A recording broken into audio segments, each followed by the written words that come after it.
Es war einmal im alten Japan ein älteres Ehepaar, das schon seit vielen Jahren von einem eigenen Kind träumte. Oft blickten sie sehnsuchtsvoll zum Himmel und baten die Götter, ihnen ihren Wunsch doch noch zu erfüllen. Und eines Tages geschah tatsächlich ein kleines Wunder. Die Frau wurde schwanger. Doch als ihr Kind geboren wurde, staunten die beiden nicht schlecht, denn der Junge war kaum größer als ein Daumen. Sie nannten ihn Issōn Bōshi, den 3-Zoll-Mönch, und liebten ihn über alles. Issōn Bōshi wuchs heran, doch er blieb so klein wie am ersten Tag.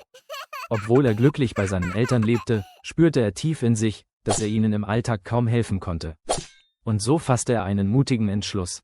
Er wollte in die ferne Hauptstadt reisen, sein Glück suchen und dort zeigen, was wirklich in ihm steckte. Seine Eltern waren sehr besorgt aufgrund dieser Idee. Jedoch wollten sie den Träumen ihres Jungen nicht im Wege stehen und so stimmten sie zu. Er nahm sich eine Reisschale als Boot, nahm ein paar Essstäbchen als Ruder und eine Nähnadel als Schwert. Mit einem letzten liebevollen Blick auf seine Eltern setzte er sich in Bewegung. Als Issōn Bōshi nach einer langen Fahrt die Hauptstadt Kyoto erreichte, war er überwältigt von der Größe und Lebendigkeit der Stadt. Zwischen Tempeln, Gärten und hölzernen Häusern drängten sich Menschen aus allen Teilen des Landes. Händler, Gelehrte und Samurai füllten die Straßen, während ferne Tempelglocken den Rhythmus der alten Hauptstadt bestimmten.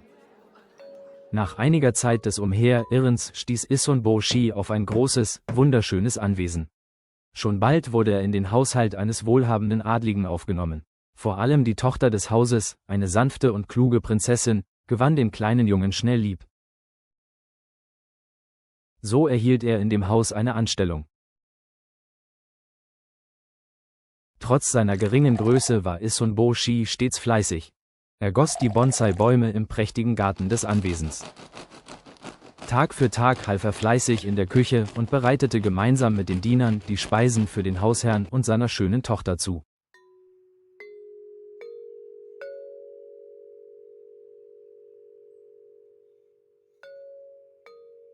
Und fand daneben sogar noch Zeit, um zu lernen und zu studieren.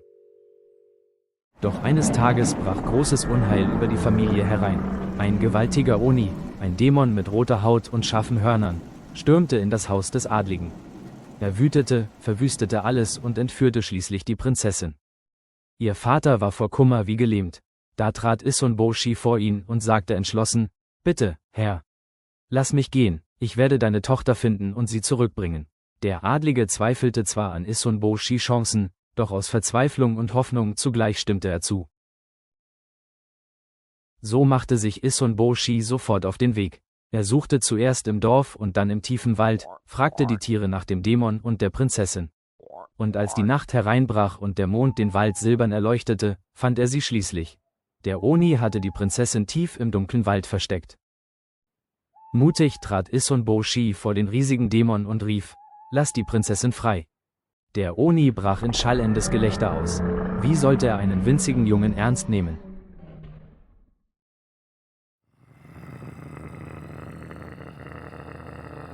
Er ermahnte ihn, wenn ihm sein Leben lieb sei, solle er sich auf und davon machen. Doch Issōn Bōshi wich nicht zurück. Da packte ihn der Dämon kurzerhand und schluckte ihn hinunter.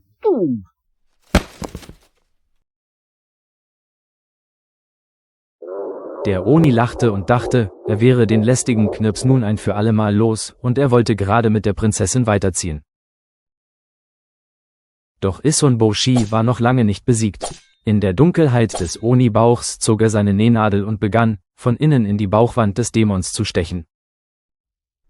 Der Oni schrie vor Schmerz, ließ die Prinzessin und seinen Hammer fallen, torkelte zurück und hielt es nicht mehr aus. Ihm blieb nichts anderes übrig, als den Jungen wieder auszuspucken. Issōn Bōshi hatte den grausamen Dämon also besiegt. Und dieser machte sich daraufhin aus dem Staub. In seiner panischen Flucht ließ der Dämon einen besonderen Schatz fallen. Den Zauberhammer Uchide no Kozuchi, ein Hammer, der Wünsche erfüllen kann. Die Prinzessin hob den Hammer auf und eilte zu Issōn Bōshi. Mit tiefstem Dank im Herzen sprach sie ihren Wunsch aus. »Bitte, lass Issōn Bōshi wachsen.« Sie schwang den Hammer, und in diesem Moment geschah ein neues Wunder. Issōn Bōshi begann zu wachsen. Erst langsam, dann schneller, bis er schließlich als stattlicher, kräftiger junger Mann vor ihr stand.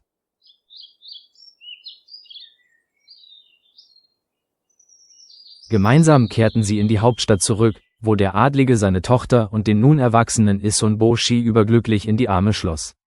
Schon bald darauf heiratete Issun-Boshi die Prinzessin, und sogar seine Eltern reisten zur Feier an, voller Stolz und Liebe. Und es erfüllte sich auch Issun-Boshis großer Traum und er wurde ein mächtiger Samurai in Diensten des Kaisers. Und seine wundersame Geschichte wird noch heute in Japan erzählt.